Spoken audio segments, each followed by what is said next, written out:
Hey everyone, this is Pause or Repeat. Here we figure out whether a game is really worth your time and money. Today's game is Baldur's Gate 3.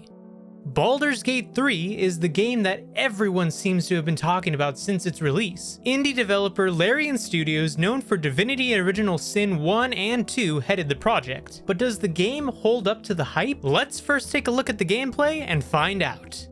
The gameplay of Baldur's Gate 3 emulates that of a tabletop role-playing game experience. The game lets you roam around and interact with the environment. Once combat begins, however, you are locked into turn-based gameplay. When in combat, time is frozen until you choose an action, so you can plan accordingly. However, you are not stuck into just attacking or defending, as you have a range of options available to you during combat. And if you're clever enough, you can creatively win battles using the environment to your advantage.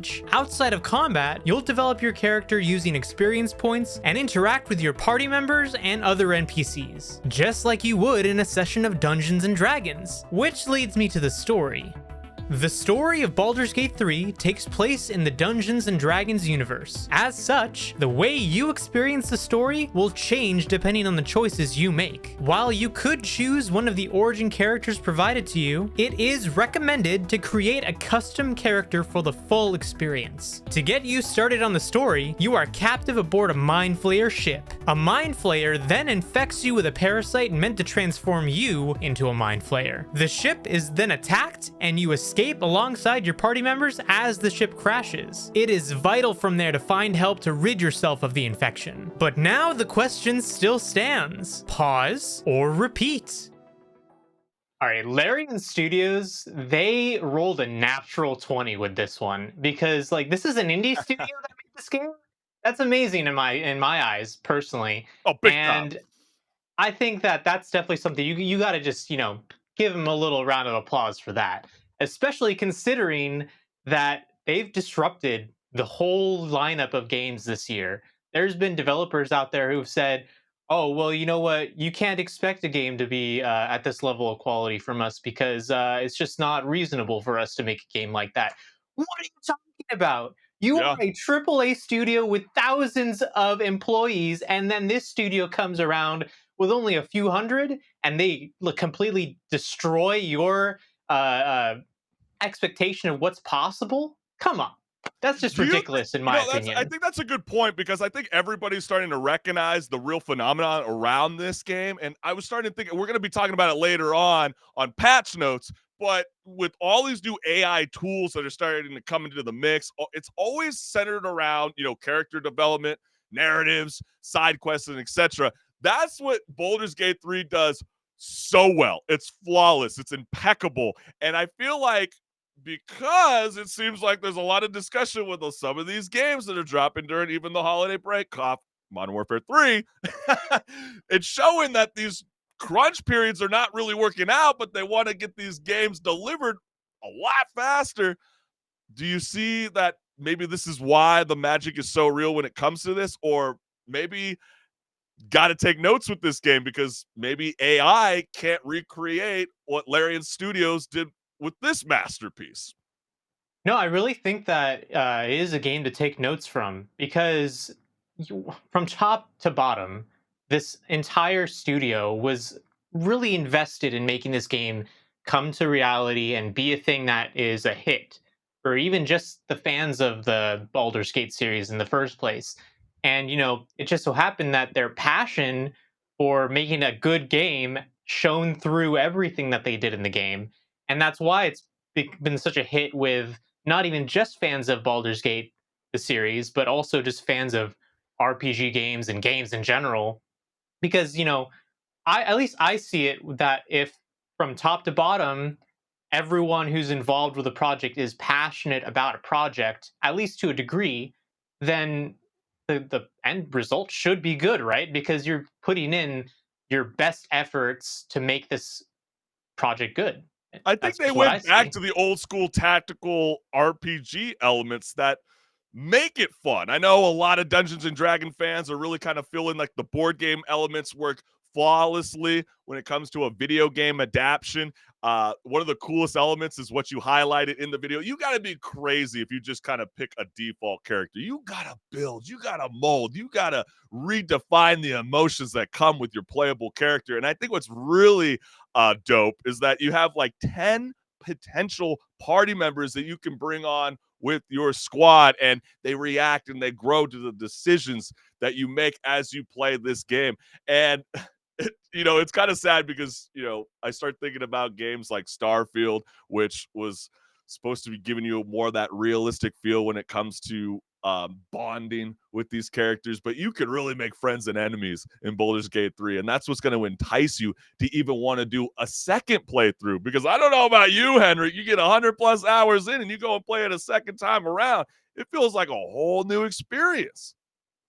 No, yeah, exactly. Like I went through this game more of like a good person, like I kind of made the choices that I could that were like more aligned with good.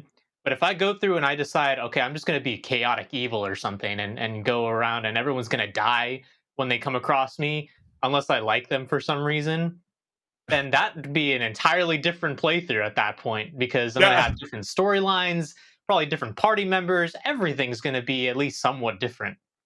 Oh yeah, it's a great point, and there's been some funny videos online where like people are getting really creative on how to beat certain bosses in the game. Like I saw one where like they cast spelled the person into a goat and then got Spartan kicked out like Yep. out of the arena like in 300. So you gotta love it. I think at times, especially in the beginning, the combat's pretty difficult. I'm not gonna lie. I'm kind of one of those people that kind of steer away from these kind of style of Chris, RPG you games. you know what's coming right now when you say that it's difficult. That's just a skill issue, man.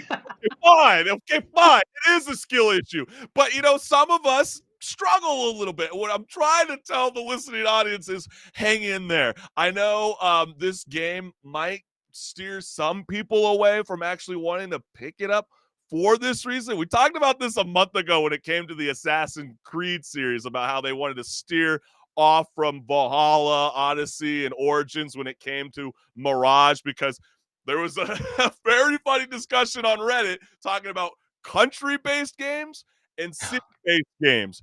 Did you feel like this game was just a tad too long? It felt like it could have easily been slashed in half and still would have been an excellent game as it is.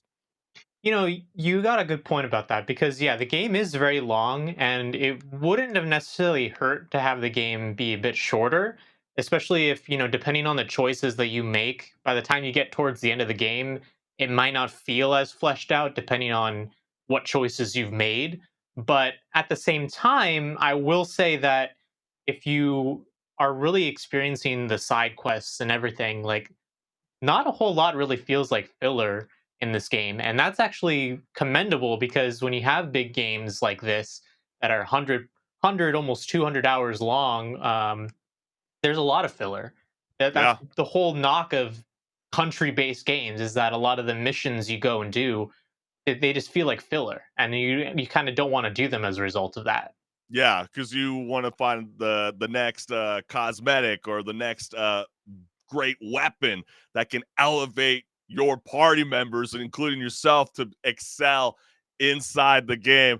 And like you said, you nailed it right out of the park. The side quests are so good. It'll get you hooked to want to explore the land. This is definitely a repeat, hardcore repeat. It's gonna be for sure in the top two. I know there's 6 listed in the game of the year. It just recently got announced. Stick around. We're gonna be talking about it here on Rage Quit, but it's for sure a game of the year contender, and you're gonna want to dive all over this. Don't I know there's gonna be Spider-Man 2 fans that are like, I just want a game that's only 15 hours. I want to burn through it. But this is a game where you're gonna feel like the game developers actually put the value of your dollar in the right hands, and they really delivered something that's truly iconic, and I know you're gonna love it. Oh, absolutely. I think that this is a game that I would recommend to anyone who even has a smidge of interest in what it's about to go give it a chance and see if you really like that style of gameplay because maybe you might not like that style of gameplay, but if you want to even try it, I'd say go try it because you probably will end up enjoying the game, and you'll have plenty of content to go through. And for me, especially considering it's a repeat for me, I'm going to have a chance to go through it all over again and have at that point probably close to 300 hours in this game. I know, isn't that freaking insane? But hey, you heard it from us. It's a definite repeat. You're gonna want to get your eyes and you're gonna want to be moving your thumbs on your controller or clacking on the keypad on your PC for this game. Baldur's Gate 3, it is definitely a repeat from both HenricK The WrecK and I.